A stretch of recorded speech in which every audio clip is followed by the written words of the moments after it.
আসসালামু আলাইকুম। আজকে আমি পায়েসের একটি রেসিপি আপনাদের সাথে শেয়ার করব। পায়েস কিন্তু আমাদের প্রত্যেকটা মানুষেরই খুবই পছন্দের একটি খাবার। এজন্য ভাবলাম আপনাদের সাথে রেসিপিটা শেয়ার করে। এখানে আমি 1.5 কাপের মতো পোলাও চাউল নিয়েছি। ধুয়ে ভালো করে এটাকে আমি পরিষ্কার করে নিব। নিয়ে আমি 10 মিনিট ভিজে রেখেছি। আর এখানে আমি দুধ দিয়েছি প্রায় 10 কেজির মতো। এটা আমি গ্রামের বাড়ি গিয়ে রান্না করছি। গরুর দুধ, একদম ঘন দুধ, দেখেন কি সুন্দর। 2টো তেজপাতা দিলাম আর 4-5টা সাদা এলাচ দিলাম। দিয়ে এটাকে আমি এখন জাল করব। যে পর্যন্ত বলক না আসবে এ পর্যন্ত আমি জাল করতে থাকব।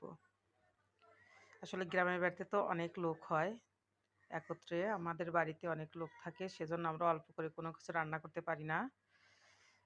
আর পায়েসটা খুবই পছন্দ করে সবাই আমার শ্বশুর বাড়িতে, সেজন্য একটু পায়েস সবসময় একটু বেশি করে রান্না করা হয়। এখন আমি পুরো চাউলটা ধুয়ে রেখেছিলাম, ওই চাউলটা দিয়ে দিলাম। দিয়ে এখন আমি দাঁড়িয়ে থেকে কিন্তু এটা রান্না করতে হবে। আমি একটু লবণ দিয়ে দিলাম স্বাদের ব্যালেন্স যাতে ঠিক থাকে, সেজন্য। এখন আমি এটাকে রান্না করে একটু ঘন করে নিচ্ছি। দেখেন চালটা কিন্তু প্রায় ফুটে গেছে এবং দুধটা একদম ঘন হয়ে গেছে। আমার আরও কিছুক্ষণ টাইম রান্না করতে লাগবে। এভাবে কিন্তু দাঁড়িয়ে থেকে রান্না করতে হবে, নিচে লেগে যাবে তা না হলে, কারণ ঘন হয়ে গেছে এখন। দেখেন কতটা ঘন লাগতেছে আর কতটা লোভনীয় লাগতেছে। এখন আমি আমার স্বাদ মতো চিনি দিয়ে দিচ্ছি। চিনিটা আপনাদের স্বাদ মতোই দিয়ে দিবেন। আসলে আমার স্বাদ মতো আমি দিয়ে দিয়েছি। আপনাদের স্বাদ বুঝে আপনারা দিয়ে দিবেন, তাহলে আর কোনো সমস্যা হবে না। আসলে পায়েসটা এতটা পছন্দ করেছে সবাই, মানে বলে বোঝানো যাবে না। যাই হোক, এখন আমি আবার রান্নার কাজে চলে যাই।